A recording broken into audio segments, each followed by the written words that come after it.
जय हिंद, वंदे मातरम। सीटेट का अब से जो है सो हम प्रैक्टिस सेट चला रहे हैं। पहले भी बता करके थे आपको कि प्रीवियस ईयर क्वेश्चन, जो आपका प्रीवियस ईयर्स क्वेश्चन जो होगा ये इम्पोर्टेंट होगा आपको तैयारी रखने के लिए। देखिए, आप कहीं भी किसी भी वीडियो देखते होंगे या कोई भी चैनल से आप तैयारी करते होंगे, लेकिन उस तैयारी का जो सही और ओरिजिनल मकसद ये है कि आप इस वीडियो के माध्यम से, इस तरीके के माध्यम से आप ये जांच सकते हैं कि हम कितना पढ़े हैं, क्या पढ़े हैं, कैसे पढ़े हैं। अगर इन सभी प्रश्नों का उत्तर अगर आप कुछ दे पा रहे होंगे, आप जितना ज़्यादा से ज़्यादा दे पाएंगे उतना आपका तैयारी ठीक होगा, ठीक है। नहीं तो आप अपना तैयारी परखें। तो इससे दो काम आपका होगा, ये आपका नंबर उठाने में महत्वपूर्ण है, प्लस ये टेस्ट भी है और ये प्रीवियस ईयर क्वेश्चन का तैयारी भी है, ठीक है। दोनों चीज़ है। तो ये जो है, ये जो प्रश्न जो है ये सीटेट का है, सीडीपी का है। ये कब पूछा गया था, ये ध्यान रखिए, जनवरी 2024 में पूछा गया था क्वेश्चन, ठीक है। अब देखिए, ये एज इट इज हम क्वेश्चन लेकर आए हैं, डायरेक्ट जो है साइट से डाउनलोड करके लाए हैं ताकि आप लोग देखें कि प्रश्न कैसा पूछा था। तो चलिए पहला प्रश्न हम लोग देखते हैं। पहला प्रश्न आपके स्क्रीन पर है। क्वेश्चन बोलता है क्या, वाइगोस्की के अनुसार संज्ञानात्मक विकास को सुगम बनाने में शिक्षक क्या भूमिका है, शिक्षक की क्या भूमिका है। मतलब वाइगोस्की जो है वो संज्ञानात्मक विकास को सुगम बनाने के लिए शिक्षक का जो रोल प्ले बात जो बोले हैं, ठीक है, उसमें से कौन सा ऑप्शन इसमें होगा। तो वाइगोस्की क्या कहते हैं कि संज्ञानात्मक विकास को सुगम कैसे बनाया जाए। पहला, छात्रों को जानकारी और ज्ञान प्रदान करना। जी नहीं, ध्यान रखिए, वाइगोस्की जो है आलम्बन का बात करते हैं। वाइगोस्की क्या करते हैं, आलम्बन का बात करते हैं। वाइगोस्की कहते हैं आलम्बन के माध्यम से छात्र के सीखने का मार्गदर्शन और समर्थन करना। मतलब संज्ञानात्मक विकास किसी बच्चा का तब होगा जब आलम्बन के द्वारा जो है शिक्षक जो है छात्रों को सिखाने और मार्गदर्शन करने में समर्थ होंगे। तो इसका मतलब है ये ऑप्शन कौन सा सही उत्तर होगा, तो दूसरा, ठीक है। ये देखिए, ये क्वेश्चन पूछा हुआ है, उसी तरीके से हम आपको बता रहे हैं। ये क्वेश्चन पूछा हुआ है, अगर इसमें आप टिक लगा पा रहे हैं तो आपका तैयारी सही है, टिक नहीं लगा पा रहे हैं तो थोड़ा दिक्कत आ सकता है, ठीक है। प्रश्न संख्या दूसरा, यानी क्वेश्चन सेकेंड, ये इंग्लिश पार्ट है और ये हिंदी पार्ट है, तो हम हिंदी पार्ट वाला देखेंगे। क्वेश्चन है, किशोरावस्था के बारे में निम्नलिखित में से कौन सा कथन सही नहीं है। कथन सही नहीं है। पहला, किशोरावस्था एक सामाजिक संरचना है। जी हाँ, किशोरावस्था को आमतौर पर यौवन को शुरू करने के लिए माना जाता है। जी, यौवन शुरू करने के पहले का जो अवस्था होता है बालकों का, उसको किशोरावस्था कहते हैं। इसके हिसाब से भी सही है। तीसरा है, किशोरावस्था बचपन और वयस्कता के बीच विकासात्मक। तो ध्यान रखिए, किशोरावस्था बचपन और वयस्कता के बीच का जो है वो पीरियड होता है, तो ये भी सही है, ठीक। तो कौन सा कथन सही नहीं है बताया। बोलता है विभिन्न संस्कृतियों के बच्चे एक समान एक तरीके से किशोरावस्था में प्रवेश करते हैं और इसका अनुभव करते हैं। नहीं, तो विभिन्न संस्कृतियों में बच्चे जो है ना अलग अलग टाइम पीरियड को जो किशोरावस्था कहेंगे, या तो विभिन्न संस्कृति में जो है वो अलग अलग तरीके से होता है। तो अलग अलग संस्कृति में अलग अलग बात है, इसलिए ये जो है वो नेगेटिव होगा, ये रॉन्ग होगा। तो इसका सही उत्तर कौन होगा, इसका सही उत्तर चौथा होगा, ना कि 1, 2, 3। ये जो हम टिक किए हैं ये सही नहीं, मतलब ये सब सही स्टेटमेंट है, इसलिए टिक किए। वो गलत स्टेटमेंट को डिमांड किया, तो गलत स्टेटमेंट चौथा है, तो आपका उत्तर कौन होगा, 4 उत्तर होगा, ठीक है। तो इसके तरीके से हम लोग आगे बढ़ेंगे। अगला प्रश्न है प्रश्न संख्या तीसरा।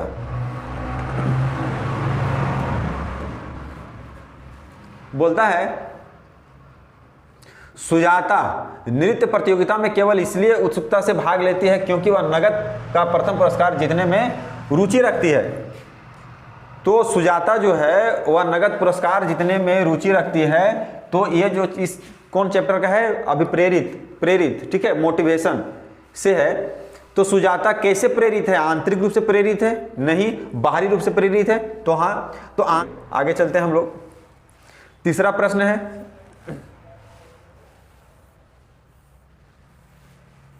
तीसरा एक कंप्लीट हो गया।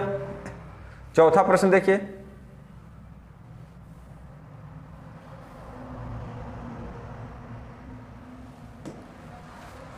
चौथा है, शिक्षार्थियों के बीच व्यक्तिगत भिन्नताओं को संबोधित करने के लिए एक शिक्षक को डॉट, मतलब यह है हेडिंग। तो क्या करना चाहिए, शिक्षार्थियों के बीच व्यक्तिगत विभिन्नता है। कैसा विभिन्नता है, व्यक्तिगत। अब इसको संबोधित करने के लिए टीचर को क्या करना चाहिए, मतभेद या समान एक प्रकार के कमी के रूप में नहीं, मतभेद और कमी जो है नेगेटिव वर्ड है, ये सीडीपी में चलेगा नहीं, ठीक है। तो ये तो रॉन्ग हो गया। व्यक्तिगत भिन्नताओं को नज़रअंदाज करना, तो नज़रअंदाज भी आप नहीं कर सकते हैं। तीसरा ऑप्शन क्या है, भिन्नताओं को मानव विविधता की प्रत्यक्ष विशेषता के रूप में मानना चाहिए। जी हाँ, भिन्नता को क्या करना चाहिए, भिन्नताओं को क्या करना चाहिए, भिन्नताओं को जो है मानव विविधता का प्रत्यक्ष विशेषता के रूप में मानना चाहिए। तो ये जो प्रश्न संख्या जो 4 है आपका, इसका सही उत्तर कौन होगा, तीसरा। तो आप तीसरा में टिक करेंगे, ठीक है। अगला प्रश्न 5वां नंबर। 5वां बताता है, जीन पियाजे का मानना था कि ज्ञान है। जीन पियाजे का मानना था कि ज्ञान है। ज्ञान क्या है, ज्ञान पर्यावरण से निष्क्रिय रूप से पारित होने के बजाय बच्चों द्वारा निर्मित किया जाता है। मतलब ध्यान रखिए, बच्चों का ज्ञान जो है ये बच्चे द्वारा ही निर्मित होता है, ऐसा जीन पियाजे का मानना है। तो सही उत्तर कौन होगा, पहला। तो पहला आप टिक करेंगे। इसका प्रैक्टिस जितना आप रखेंगे आपके लिए, आपका तैयारी के लिए सबसे अनुकूल और उत्तम है। तो आप इसको देखते रहें, आप इसे तैयारी करते रहें, हमारा यही आपसे रिक्वेस्ट है, कहना है। चलिए प्रश्न संख्या 6 क्या बोल रहा है, एक प्रगतिशील कक्षा में आकलन क्या होता है, गतिशील होना चाहिए, वस्तुनिष्ठ होना चाहिए, योगात्मक होना चाहिए, मानक संदर्भित होना चाहिए। तो प्रगतिशील कक्षा कैसा होना चाहिए, गतिशील होना चाहिए। कैसा होना चाहिए, गतिशील होना चाहिए। तो गतिशीलता में टिक करेंगे, गतिशीलता में टिक करेंगे। अगला प्रश्न देखते हैं, प्रश्न संख्या 7वां बोलता है, निम्नलिखित में से कौन सी प्रक्रिया वातावरण से प्राप्त जानकारी के अर्थ निर्माण और इसे स्मृति में आगे संग्रहित करने की आवश्यकता है। चलिए एक बार थोड़ा सा इसको छोटा करते हैं।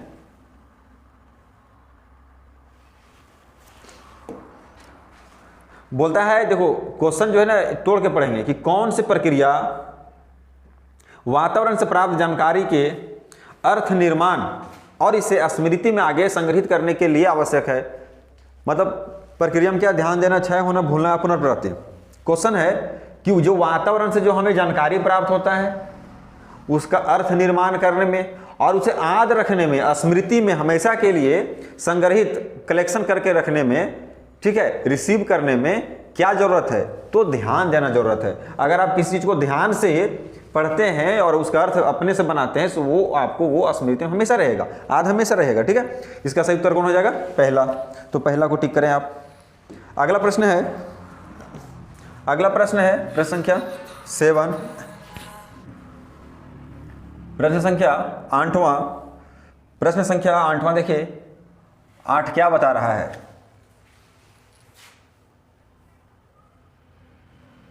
क्या बता रहा है, बता रहा है निम्नलिखित में से कौन सा एक ऐसे प्रश्न का उदाहरण है जिसमें छात्र को जानकारी का विश्लेषण करने की आवश्यकता होती है। तो निम्नलिखित में कौन सा ऐसे प्रश्नों का उदाहरण है जिसमें छात्र को जानकारी का विश्लेषण करने की आवश्यकता होता है। तो जानकारी के विश्लेषण करने की आवश्यकता होता है, वह कैसे होता है, इसको हम लोग कहेंगे to kill a mockingbird में लेखक क्या यूज करते हैं, प्रतीकवाद का उपयोग कैसे करते हैं। तो ऐसे प्रश्न हमको बनाना चाहिए। साहित्य के अनुसार ये बताया जा रहा है कि प्रतीकवाद होना चाहिए। जब कोई जानकारी दे रहे हैं तो उसको ना प्रतीक के रूप में दिखाना चाहिए। तो प्रतीकवाद ऐसा उदाहरण है, इसलिए इसका उत्तर कौन होगा, तीसरा। ऐसे प्रश्न उदाहरण जिसमें छात्रों को जानकारी का विश्लेषण करने की आवश्यकता होती है, तो प्रतीकवाद। कैसा, प्रतीकवाद। कोई भी ज्ञान हो उसको प्रतीकों से जोड़ना, इसी को कहते हैं to kill a mockingbird में लेखक क्या कैसे उपयोग कर रहे हैं, तो प्रतीकवाद का उपयोग कर रहे हैं। तो प्रश्न संख्या 9 को देखेंगे हम लोग, आप लोग मिलाते जाइए। प्रश्न संख्या 9, तो 9 बता रहा है बोलता है शिक्षकों को निरंतर अपने स्वयं के रूढ़िवादिता और पूर्वाग्रहों पर चिंतन करना चाहिए। कारण आर में क्या बताया, सांस्कृतिक रूप से उत्तरदायी शिक्षण का अर्थ है कि शिक्षक चिंतनशील हो। अब देखिए ये अभिकथन और कारण को हम लोग कैसे पढ़ेंगे, इसको पढ़ना है जब एक लाइन पढ़ें, अगर अभिकथन को पढ़ें तो कारण को पढ़ने के पहले क्योंकि शब्द जोड़ दें तो थोड़ा सा रिदम बनेगा, तो समझ में आ जाएगा। क्योंकि क्या है ना, ये और ये पहले तो सोचना पड़ेगा कि दोनों सही है। क्वेश्चन क्या बोलेगा कि दोनों सही है, ए आर की व्याख्या करता है या ए आर की व्याख्या नहीं करता है। आपको बताना भी है या स्टेटमेंट दोनों सही है, ये तो आसान बात है कि बता देंगे ये सही है कि ये सही है, दोनों में कौन गलत है कौन सही है। दूसरी बात इसमें क्या पूछेगा कि ये सही है और ये भी सही है, तो क्या इसका व्याख्या करता है। तो इसको खोजने के लिए हम कैसे पढ़ेंगे, पहला लाइन पढ़ेंगे, अभिकथन पढ़ेंगे और कारण पढ़ने के पहले एक शब्द आपको ऐड करना है क्योंकि, तो नीचे वाला वर्ड पढ़ेंगे तब समझ में आएगा। लिखता है शिक्षकों को निरंतर अपने स्वयं के रूढ़िवादिता और पूर्वाग्रहों पर चिंतन करना चाहिए। शिक्षा को निरंतर अपने स्वयं के रूढ़िवादिता और पूर्वाग्रहों पर चिंता करना चाहिए क्योंकि सांस्कृतिक रूप से उत्तरदायी शिक्षण का अर्थ है कि शिक्षक चिंतनशील हो। शिक्षक कैसे हो, चिंतनशील हो। तो ये पहला स्टेटमेंट यानी अभिकथन भी ठीक है और कारण भी सही है। और ध्यान रखिए ये जो लाइन जो है, पहला लाइन जो है दूसरा लाइन से कनेक्ट है, तो हम बोल सकते हैं कि ए और आर दोनों सही है और ए आर की सही व्याख्या करता है। तो इसका सही उत्तर कौन होगा, पहला। तो पहला हम आप टिक करेंगे, ठीक है। इस तरीके से पढ़ते जाएंगे, समझ में आ जाएगा आपको।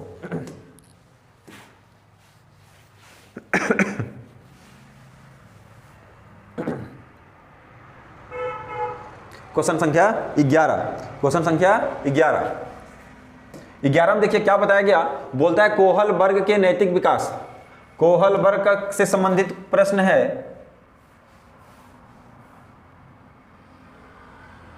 प्रश्न संख्या 10, प्रश्न संख्या 10 क्या बताया, कोहल वर्ग के नैतिक विकास के सिद्धांत की कैरोल गिलगन की आलोचना का केंद्रीय तर्क क्या है। ध्यान रखिए कोहल वर्ग जो है, कोहल वर्ग का एक सिद्धांत है, ठीक है। कौन, नैतिक विकास का सिद्धांत। तो इस नैतिक विकास का सिद्धांत जो है एक कैरोल गिलगन के नाम के आदमी जो है ये आलोचना की कि कोहल वर्ग का सिद्धांत उतना अच्छा नहीं जितना अच्छा ये बताते हैं। तो आलोचना का केंद्रीय तर्क क्या है, मतलब कैरोल गिलगन के द्वारा जो तर्क दिया गया इन सभी में वह कौन सा है। पहला, देखभाल की नैतिकता और नारीवादी दृष्टिकोण। हाँ, ये यही उत्तर सही है।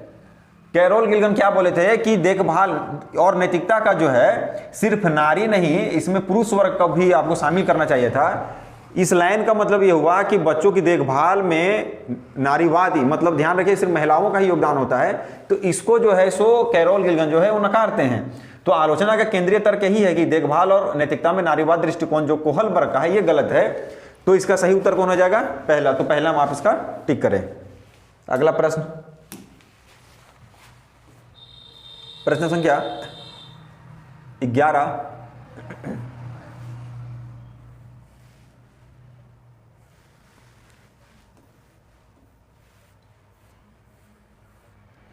प्रश्न संख्या 11 को यहां से पढ़ना होगा हमको।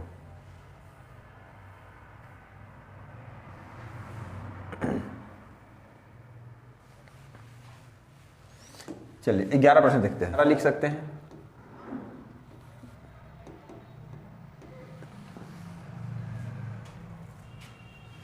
बोलता वास्तविक जीवन की समस्याओं और मूर्त अनुभवों से सीखने से बच्चों को अधिगम और जानकारी प्राप्त करने के लिए कई रास्ते मिलते हैं, ठीक है। क्योंकि विकास अपेक्षाकृत व्यवस्थित और अनुक्रमिक है। ध्यान रखिए ये विकास अपेक्षाकृत व्यवस्थित और अनुक्रमिक है, ये भी स्टेटमेंट सही है। और वास्तविक जीवन में जो समस्या होता है और मूर्त अनुभव होता है उसी से हम सीखते हैं। तो ये समस्या और मूर्त अनुभव के बारे में चर्चा कर रहे हैं पहला लाइन। दूसरा लाइन जो है ये विकास का चर्चा कर रहा है, ठीक है। तो ये स्टेटमेंट दोनों सही है लेकिन ये इसका व्याख्या जो है वो नहीं कर रहा है। तो इसके लिए कौन सा उत्तर होगा, ए और आर दोनों सही है लेकिन ए आर की सही व्याख्या नहीं करता। तो इसका सही आंसर कौन होगा, दूसरा। तो दूसरा हम आप इसे टिक करेंगे, ठीक। प्रश्न संख्या 12, अगला देखिए, डिसलेक्सिया है। डिसलेक्सिया क्या बताया क्वेश्चन में,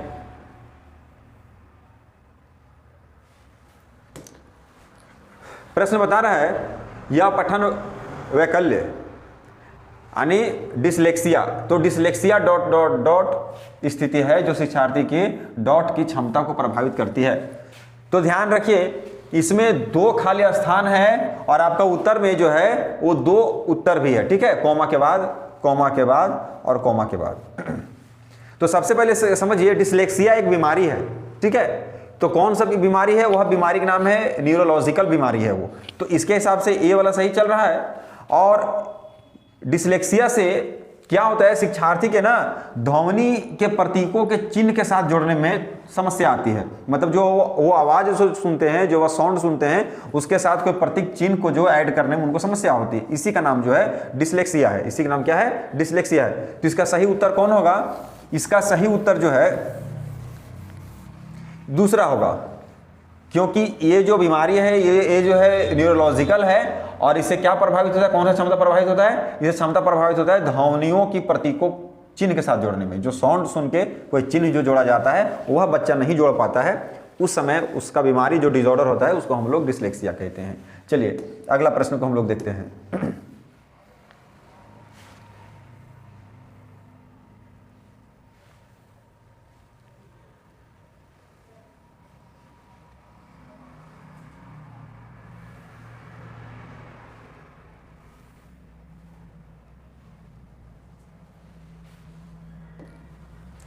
प्रश्न संख्या 13 क्या बोलता है? एक माध्यमिक स्कूल शिक्षक छात्रों को संकल्पनाओं और वास्तविक दुनिया के अनुप्रयोगों के बीच, संकल्पना और वास्तविक दुनिया के अनुप्रयोगों के बीच संबंध बनाने में मदद करके सार्थक सीखने को सक्षम बनाना चाहता है। निम्नलिखित में से कौन सी गतिविधि एक उपयुक्त शिक्षण रणनीति होगी? तो ये देखिए इस प्रश्न में 2 चीज है। क्या है? एक कल्पना है और एक क्या है? वास्तविक दुनिया के साथ प्रयोग है। मतलब जो हम कल्पना करते हैं वह वास्तविक दुनिया से कितना मैच करता है। तो इसकी संबंध को जो है संबंध बनाने में, मदद करने में और सार्थक सीखने में जो सक्षम बनाता है। तो इसमें टीचर का भूमिका क्या है? ठीक है, तो टीचर का भूमिका क्या है? इसको, इस चीज को कैसे कर पाएगा कोई बच्चा? क्या विद्यार्थियों को नियम और परिभाषाएं याद करने दो? तो याद करने जैसा चीज नहीं होता है सीडीपी में। विद्यार्थियों को बहुविकल्पीय प्रश्नों वाली कार्य पत्रक पूरी करने को कहें? नहीं, ये भी आप नहीं करवा सकते। विद्यार्थियों को उद्दीपक प्रतिक्रिया अनुबंधन की विधि द्वारा सीखने को कहें? तो सीखने को कहना नहीं है, सिखाने पर जोर डालना है। ठीक।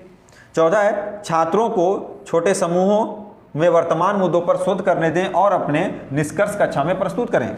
जी, तो अगर कल्पना को वास्तविक दुनिया से जोड़ने का संबंध बनाना है तो क्या करना होगा? करना ये होगा कि छात्र को समूह बनाना होगा और वर्तमान मुद्दा पर शोध करना होगा और उसको निष्कर्ष के रूप में कक्षा में प्रस्तुत करना होगा। तो ये काम करने से ये जो है ये क्लियर हो जाता है। ठीक है, तो उत्तर कौन होगा इसका? चौथा। तो चौथा में टिक करेंगे आप सीटेट का साइट पर जाके ये जो है क्वेश्चन हूबहू आप डाउनलोड कर सकते हैं और वहां से भी आप तैयारी कर सकते हैं। हम यहाँ बता दे रहे हैं। ठीक है, तो आप इसको सीख लें, और आराम से इसको प्रैक्टिस करें। ठीक। कोहलबर्ग बोलता है कोहलबर्ग के नैतिक विकास कि किस अवस्था में बच्चों का तर्क कानून की नैतिकता के इर्द गिर्द घूमता है। तो ध्यान रखिए, नैतिक विकास के अंतर्गत कौन सा अवस्था है, उसमें बच्चों का तर्क जो है कानून के नैतिकता के इर्द गिर्द घूमता है। ठीक है, कानून बात करेंगे तो इसको जो है कोहलबर्ग क्या नाम दिए हैं? पारंपरिक नैतिकता। क्या नाम दिए हैं? पारंपरिक नैतिकता। तो इसको आप टिक करेंगे दूसरा को। ठीक है, एक प्रश्न संख्या 14। 15 में देखिए, प्रश्न संख्या 15 में क्या बताया? बोलता है निम्नलिखित में से कौन एक समावेशी कक्षा का उदाहरण नहीं है? समावेशी कक्षा मतलब सहयोग और साझेदारी द्वारा जो कक्षा चले उसी को समावेशी कक्षा कहते हैं। तो प्रश्न क्या है कि उदाहरण नहीं है। तो पहला क्या है? विविध दृष्टिकोणों का समावेश। तो मतलब ध्यान रखिए, ये जो है समावेशी कक्षा में विविध दृष्टिकोण का समावेश तो होना चाहिए। दूसरा क्या है? उचित समावेशन का पालन, ये भी सही है। ठीक है, विभेदित निर्देश देना, ये भी सही स्टेटमेंट है। चौथा क्या है? प्रतिस्पर्धा लोकाचार को प्रोत्साहित करना। तो ध्यान रखिए, प्रतिस्पर्धा अगर इंग्लिश में बात करें तो कॉम्पिटिटिव वर्ड है, ये नेगेटिव वर्ड होता है। ठीक है, तो ए क्या हो गया, नेगेटिव वर्ड हो गया। इसके हिसाब से नहीं है तो नहीं है, नेगेटिव हो गया, तो उत्तर इसका कौन होगा, उत्तर इसका चौथा होगा। तो चौथा में आप टिक करें। ठीक है कि समावेशी कक्षा का उदाहरण प्रतिस्पर्धा लोकाचार को प्रोत्साहित करना नहीं होता है। समावेशी कक्षा का उदाहरण जो है विविध दृष्टिकोण का समावेश होता है, उचित समावेशन हो सकता है, विधिवी निर्देश हो सकता है। ठीक है, तो चौथा में टिक करेंगे आप। तो अगला उत्तर देखते हैं हम लोग 16 नंबर में क्या बताया प्रश्न।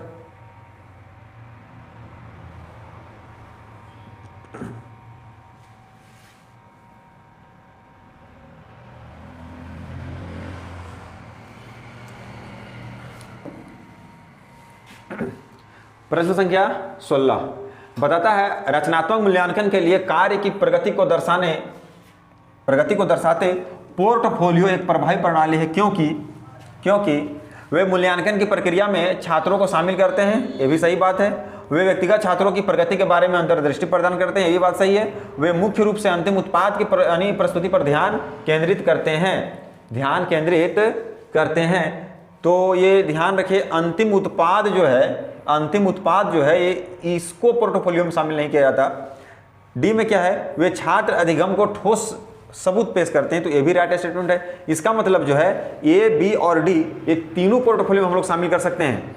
रचनात्मक मूल्यांकन के जो कार्य प्रगति जो होगा उसके पोर्टफोलियो में ए, बी और डी शामिल कर सकते हैं। तो ए, बी, डी कहाँ है, ये चौथा में, तो आप चौथा को टिक करेंगे। तो इसका राइट असेसमेंट चौथा होगा। ठीक है, अगला चलिए प्रश्न संख्या 17 यानी 17 को देखें और थोड़ा समझने का प्रयास करें। क्वेश्चन बोल रहा है निम्न में से कौन सा एक महारत लक्ष्य अभिविन्यास का वर्णन करता है। महारत लक्ष्य विन्यास का जो है सो वर्णन करता है। पहला, दूसरों के साथ प्रतिस्पर्धा करने के लिए नहीं, प्रतिस्पर्धा नहीं आ सकता है। दूसरा क्या है, किसी कार्य के लिए अपनी कौशल और समझ को सुधारने पर ध्यान देना, जी ये राइट स्टेटमेंट है। तो एक महारत लक्ष्य का वर्णन करने के लिए हमको क्या करना होगा, किसी कार्य के लिए अपनी कौशल और समझ को सुधारने पर ध्यान देना होगा। तो इसका सही उत्तर कौन होगा, दूसरा। तो आप दूसरा में टिक करेंगे। प्रश्न संख्या 18 को देखिए। बोलता है निम्नलिखित में से कौन प्रगतिशील शिक्षा में शिक्षक की भूमिका का सबसे अच्छा वर्णन करता है। पहला है, शिक्षक कक्षा में ज्ञान और प्राधिकार का प्राथमिक स्रोत है। नहीं, प्राथमिक स्रोत तो नहीं है। ठीक है, आगे देखिए। दूसरा क्या है, शिक्षक बच्चों को प्रयोग करने के लिए विविध सामग्री प्रदान करता है और आवश्यकता पड़ने पर आलम्बन प्रदान करता है। तो ध्यान रखिए, आलम्बन प्राप्त करता है, ये तो पॉजिटिव वर्ड है। तो प्रगतिशील शिक्षा में शिक्षक की भूमिका का अच्छा वर्णन क्या है, देखिए सभी अवर्णन ही है। चारों में से सबसे अच्छा कौन है, सबसे अच्छा ये है कि शिक्षक बच्चों को प्रयोग करने के लिए विविध सामग्री प्रदान करे और जरूरत पड़े तो आलम्बन भी प्रदान कर सकते हैं। तो सही उत्तर कौन हो जाएगा, दूसरा। तो दूसरा में आप टिक करेंगे। ठीक, आगे प्रश्न देखिए 19वां नंबर। 19वां नंबर बोलता है पाठ्य पुस्तक और मीडिया में विभिन्न जेंडर का प्रतिनिधित्व कितना और किस तरीके से किया जाता है। जैसे महत्वपूर्ण प्रश्न पूछने से किसको प्रोत्साहन मिलेगा, ठीक है, महत्वपूर्ण प्रश्न पूछने से किसको प्रोत्साहन मिलेगा। तो ध्यान रखिए, पाठ्य पुस्तक और मीडिया में अगर जेंडर के प्रतिनिधित्व कितना और किस तरीके से किया जाता है, जैसे महत्वपूर्ण प्रश्न करने से क्या होगा, जेंडर रूढ़ियों पर सवाल उठेगा। जो जेंडर का जो रूढ़िवादिता सोच है समाज में, इस पे सवाल उठेगा कि ये नहीं होना चाहिए या तो ये होना चाहिए। तो इसका उत्तर कौन होगा, पहला कि जेंडर रूढ़ियों पर क्या होगा, सवाल उठाना होगा। सवाल उठेगा जब हम बार बार पूछेंगे कि प्रतिनिधित्व जेंडर का कौन किसका कितना है, तो क्या होगा, जेंडर रूढ़ियों पर सवाल उठेगा। चलिए अगला प्रश्न लेते हैं हम लोग, प्रश्न संख्या 20वां। देखिए बहुत प्यारा क्वेश्चन है। जीन पियाजे का सिद्धांत के बारे में आपको समझना है, सीखना है। क्वेश्चन है कि जीन पियाजे के अनुसार चिन्हों का प्रयोग करने की क्षमता, जैसे अक्षर X को अज्ञात अंक के लिए मानने की क्षमता के दौरान विकसित होती है और विद्यार्थियों को सीखने में सक्षम बनाती है। तो ध्यान रखिए, अगर अंक का बात कर रहा है, X को अंक में कन्वर्ट करने के लिए बोल रहा है, तो हम लोग क्या सीखेंगे, गणित या बीजगणित जो भी सीखेंगे। तो गणित और बीजगणित से संबंधित दो ही ऑप्शन है आपका, पहला और तीसरा। तो अब गणित और बीजगणित हम कैसे सीख रहे हैं, कैसे सीख रहे हैं? ये जो है मूर्त सीख रहे हैं कि अमूर्त सीख रहे हैं? तो ये अमूर्त सीख रहे हैं। क्यों? क्योंकि अज्ञात को अंक मानना है, अज्ञात को। इसका मतलब है ये कल्पना करना होगा, ये अमूर्त होगा, औपचारिक होगा, इसलिए इसका सही उत्तर कौन होगा? तीसरा। यानी ध्यान रखिए यहां 2 प्रश्न है इसमें, ठीक है? एक खाली स्थान यहां है और एक खाली स्थान यहां है। आपका प्रश्न भी ये जो है कौमा से है। मूर्त संक्रियात्मक अवस्था कौमा है, उसके बाद बीजगणित। मूर्त संक्रियात्मक अवस्था है, संरक्षण और क्रमबद्धता है। औपचारिक संक्रियात्मक अवस्था है और बीजगणित और गणना है, ठीक है?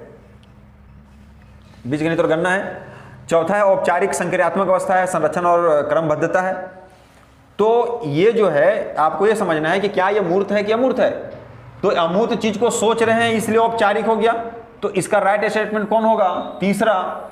ये औपचारिक संक्रिया करके यहां क्या होगा? औपचारिक संक्रियात्मक अवस्था। और जब औपचारिक संक्रियात्मक अवस्था विकसित होगा तो विद्यार्थियों को क्या होगा? बीजगणित और गणना सीखने में सक्षम हो जाएंगे, ठीक है? तो इसका सही उत्तर कौन होगा? तीसरा। चलिए अगला प्रश्न, क्वेश्चन नंबर 21।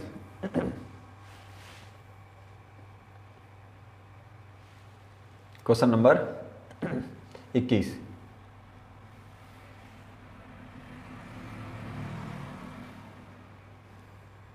देखिए आप जितना प्रीवियस ईयर क्वेश्चन को करें उतना आपका सीटेट नंबर उठाने में हेल्प करेगा, मदद करेगा। तो ज़्यादा से ज़्यादा आप जो है सो प्रीवियस ईयर पढ़ें। बोलता है आलोक निम्नलिखित व्यवहार दिखाता है। क्या व्यवहार दिखा रहा है? पढ़ते समय सिर पर अजीब स्थिति में पकड़ना, आंख को बार बार मूंदना और रगड़ना, आंखों की लाली, सूजन, अक्षर पहचानने में भ्रमित होना। यह किसके संभावित लक्षण हो सकते हैं? दृष्टि संबंधी समस्या, भाषा संबंधी, संचार संबंधी, स्वलीनता संबंधी। तो जब इस सारा कॉन्सेप्ट आंख का है कि आंख को बार बार मूंद रहा है, रगड़ रहा है, आंख में लाली पड़ गया, सूजन हो गया, अक्षर नहीं पहचान रहा है या तो भ्रमित हो रहा है, तो दृष्टि संबंधी विकार हो सकता है, दृष्टि संबंधी समस्या हो सकता है। जिसका सही उत्तर कौन होगा? दृष्टि संबंधी समस्या। अगला प्रश्न 22वां, 22 नंबर प्रश्न देखिए। ये अभिकथन और कारण का क्वेश्चन है। क्वेश्चन संख्या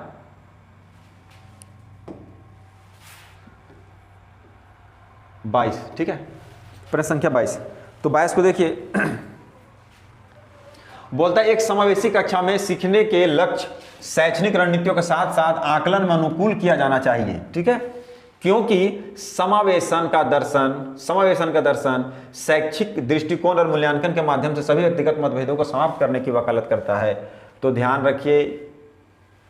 रखिए ये जो समावेशी कक्षा है इसमें सीखने का लक्ष्य और शैक्षणिक रणनीतियों के साथ साथ आकलन में अनुकूल बनाता है। लेकिन अगर समावेशन का बात करें तो समावेशन में शैक्षणिक दर्शन और मूल्यांकन के माध्यम से सभी व्यक्तिगत मतभेदों को समाप्त करने की वकालत नहीं करता। ध्यान रखिए समावेशन जो है व्यक्तिगत मतभेद को समाप्त करने की वकालत नहीं करता। तो इसके लिए क्या होगा? अभिकथन सही है, कारण को गलत मानेंगे, मतलब एक सही और एक गलत। कहां है? तीसरा में देखिए क्या है? ए सही है लेकिन आर क्या है? गलत है। तो इसका सही उत्तर कौन होगा? तीसरा, ठीक? अगला प्रश्न, प्रश्न संख्या 23। प्रश्न संख्या 23।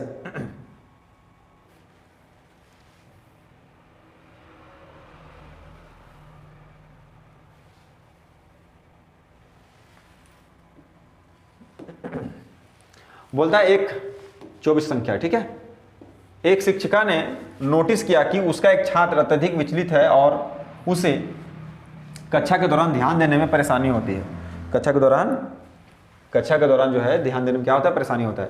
निम्नलिखित में से कौन सी रणनीति छात्र को केंद्रित रहने में मदद के लिए एक प्रभावी रणनीतिकार होगा? तो शिक्षिका क्या कर रही है कि जब पढ़ा रही है तो कक्षा दौरान क्या है कि एक छात्र है अत्यधिक जो है विचलित रहता है। अत्यधिक क्या रहता है? वह विचलित रहता है, ट्रबल है उसके साथ और ध्यान देने में क्या हो रहा है? परेशानी हो रहा है। तो क्या करे शिक्षिका? क्या करे? जो छात्र जो है वह उसी में केंद्रित रहे, उसका पढ़ाई में केंद्रित रहे। तो क्या कर सकती है? देखिए छात्र को कक्षा के दौरान बार बार कार्य करने के लिए देना चाहिए? नहीं। छात्र को सख्ती से अपनाना ये नहीं। स्वनियमन, ध्यान रखिए जो बच्चा अधिक विचलित होते हैं उनको ना स्वनियमन में काम दीजिए। समय प्रबंधन के लिए छात्र को टाइमर दीजिए कि ये काम है इतने समय आपको करना है। तो सही उत्तर इसका कौन होगा? तीसरा। तो तीसरा इसका राइट स्टेटमेंट है। ठीक, प्रश्न संख्या 25। 25 फिर से है अभिकथन वाला, अभिकथन का क्वेश्चन और है एक। बोलता है प्रश्न,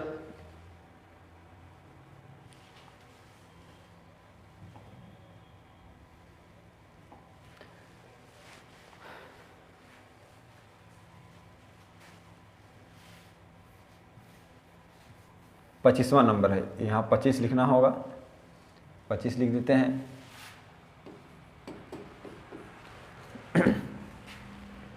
छात्रों के अच्छा प्रदर्शन करने और स्कूल में बने रहने की अधिक संभावना है यदि उनके अपने स्कूल से भावनात्मक लगाव है और वो मानते हैं कि उनका होना मायने रखता है, क्योंकि भावनाएं सीखने में महत्वपूर्ण भूमिका निभाती हैं। अब बताइए क्या है कि भावनात्मक लगाव होता है, भावनात्मक लगाव होता है तो बच्चे स्कूल में अच्छा रहे, ज़्यादा रहे समय तक रहेंगे, स्कूल में बने रहने की अधिक संभावना है। कब? जब उनका भावनात्मक लगाव हो। आर क्या बताया कि भावनाएं सीखने में महत्वपूर्ण भूमिका निभाती है, तो ए और आर ध्यान रखिए, अभिकथन और कारण दोनों सही है और ये दूसरे से कनेक्ट है, भावनात्मक और भावना, ठीक है, कनेक्ट मानेंगे तो इसके हिसाब से ए और आर दोनों सही है। ए आर की व्याख्या, ए की आर सही व्याख्या करता है, इसका सही उत्तर कौन हो जाएगा? पहला, तो पहला हम टिक करेंगे। 26 नंबर प्रश्न,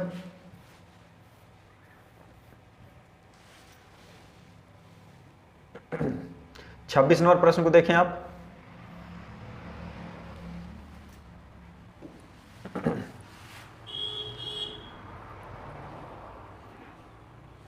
बोलता है निम्नलिखित में से कौन सा संरचनावादी अधिगम सिद्धांत का मूल सिद्धांत है? निम्नलिखित में से कौन सा संरचनावादी अधिगम सिद्धांत का मूल सिद्धांत है? तो कौन सा है? शिक्षकों के छात्रों को प्रत्यक्ष निर्देश और स्पष्ट मार्गदर्शन प्रदान करना नहीं। अधिगम तब होता है जब छात्रों को शिक्षक से सही उत्तर और प्रतिपुष्टि मिलती है। तीसरा क्या है? छात्र अपने पर्यावरण के साथ सक्रिय संलग्नता के माध्यम से अपने ज्ञान का निर्माण करते हैं। तो संरचनावादी सिद्धांत का मूल सिद्धांत क्या है कि छात्र पर्यावरण मतलब माहौल के साथ सक्रिय संलग्न रहता है, उसी के माध्यम से अपना ज्ञान का निर्माण करता है। तो संरचना इसी को कहते हैं, संरचनात्मक जो है सिद्धांत का मतलब यही है कि छात्र पर्यावरण के साथ सीखे और अपने ज्ञान को बढ़ाए। तो इसका सही उत्तर कौन होगा? तीसरा। ध्यान रखें, पहला, दूसरा और चौथा ये स्टेटमेंट रॉन्ग नहीं है, लेकिन संरचनावादी अधिगम के तहत ये जो तीसरा ही उत्तर होगा। ठीक, चलिए प्रश्न संख्या 27 देखते हैं। आप लोग देखते जाइए और उसमें समझते जाइए कि अभी तक आपने जो पढ़ा क्या इन सभी चीजों का समावेश है। अगर है तो सही है, नहीं है तो कहीं ना कहीं आप मिस्टेक कर रहे हैं या तो मिस्टेक कर चुके हैं। वैसे बड़ी बात नहीं है, अभी से भी आप तैयारी कर लेंगे। ठीक है, प्रश्न संख्या 27 क्या पढ़ाने वाले हैं? 27 अभिकथन है, एक बच्चा किसी कार्य को करने में जितना कम सक्षम होता है शिक्षकों को उतना ही अधिक संकेत व इशारा देना चाहिए, और जैसे जैसे बच्चा अधिक कर सकता है शिक्षकों को कम मदद करनी चाहिए। यह स्टेटमेंट बिल्कुल सही है, यह स्टेटमेंट बिल्कुल सही है। अब देखिए कारण क्या बताया, क्योंकि बुद्धि को बुद्धि लब्धि की गणना करके सटीक रूप से नहीं मापा जा सकता। तो भैया यहाँ सवाल ये है, पहला ठीक है, अब जो पहला जो ठीक है उसका व्याख्या ये तो नहीं कर रहा है, इसका कोई भी वर्ड इसमें मैच नहीं है, तो व्याख्या तो खैर नहीं करता। लेकिन ध्यान रखिए बुद्धि लब्धि के बारे में यह स्टेटमेंट सही है कि बुद्धि लब्धि को, यानी ध्यान रखिए बुद्धि को बुद्धि लब्धि जो है गणना करने का सटीक रूप से नहीं मापा जा सकता। भले इसका इंस्ट्रूमेंट है मार्केट में, इंस्ट्रूमेंट है दुनिया में, लेकिन बुद्धि को बुद्धि लब्धि से सही रूप में सटीक गणना नहीं किया जा सकता। तो पहला और दूसरा ठीक है, पहला और दूसरा ठीक है। ठीक, ए और आर दोनों सही है, लेकिन ए की आर से व्याख्या नहीं करता, तो ए सही स्टेटमेंट कौन होगा? दूसरा। तो दूसरा हम आप टिक करेंगे। ठीक, प्रश्न संख्या 28 प्रश्न 28 क्या बताया? बोलता है निम्नलिखित में से कौन से सामाजिकरण की प्रक्रिया की विशेषता है? तो सामाजिकरण का विशेषता प्रक्रिया क्या है?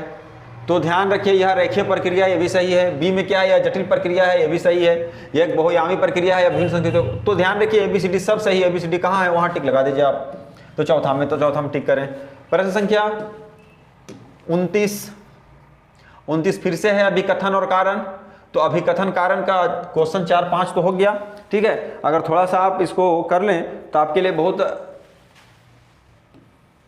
बलजनक हो सकता है। तो क्या बताया अभी कथन ये में, वह कोई उद्देश्यात्मक निश्चित क्षण नहीं होता जब कोई बच्चा मध्य बालावस्था किशोरावस्था में प्रवेश करता है। ठीक, तो ये तो सही स्टेटमेंट है। विकास प्रकृति में निरंतर होता रहता है। तो ध्यान रखिए, कोई निश्चित क्षण नहीं होता है जहां कोई बच्चा जो है मध्य बाल्यावस्था से किशोरावस्था में भी प्रवेश करे। ये कोई निश्चित क्षण नहीं होता। क्योंकि विकास जो है प्रकृति में निरंतर होता रहता है, प्रकृति में निरंतर होता है, उसका कोई टाइम नहीं होता। तो ए भी सही है, आर भी सही है, और ये आर का व्याख्या भी करता है, ऐसा हम लोग मानेंगे। तो जब ऐसा हम लोग मानेंगे तो उत्तर कौन होगा? पहला उत्तर होगा ए आर की, ए और आर दोनों सही है, और ए की आर सही व्याख्या करता है। तो चलिए अगला क्वेश्चन हम लोग करें। 30 नंबर क्वेश्चन करके और ये सेट समाप्त हो जाएगा। एक प्रारंभिक विद्यालय का शिक्षक छात्र के शैक्षणिक आत्मसंप्रत्यय के विकास को दृढ़ता से प्रभावित कर सकता है। तो कैसे कर सकता है? तो ध्यान रखिए, क्या सभी विद्यार्थियों में कम अपेक्षाएं रखनी चाहिए? नहीं, छात्रों को स्वायत्ता और पहल में दंडित करना चाहिए। दंडित जैसा कोई बात नहीं है, छात्रों में स्वायत्ता और पहल को पुरस्कृत करना चाहिए। अगर उसको किसी भी शिक्षक को छात्र का शैक्षणिक आत्मसंप्रत्यय के विकास को बढ़ावा देना है तो क्या करना होगा? छात्रों में स्वायत्ता को लाना होगा, उनके पहल को हमको क्या करना होगा? पुरस्कृत करना होगा। ये प्रश्न संख्या 30 है, तो तीसरा कौन होगा? 3 होगा। इस तरह से आप अपना जो है तैयारी जांचें, और तैयारी जांच करके आप ये अनुमान लगा सकते हैं कि हम जो है तैयारी जो किए वो कहाँ और कैसे हो रहा है। ठीक है, तो ये जो है ये 2024 का था, जनवरी 2024 का सेट है। हम आपका सभी सेट बहुत जल्दी करवा दे रहे हैं 2024। ठीक है, तो जितना सेट आ रहा है उसको आप पढ़ें और अपना तैयारी को जांचें, और प्रीवियस ईयर क्वेश्चन भी आपका दोनों चीज़ हो रहा है। ये टेस्ट टाइप से हो रहा है, सभी को हम व्याख्या भी कर रहे हैं, तो आपका ये जो रिवीजन भी हो जा रहा है, पढ़ाई भी हो जा रहा है, टेस्ट भी हो जा रहा है। ठीक है, आप अपनी तैयारी को जांच भी पाएंगे। धन्यवाद।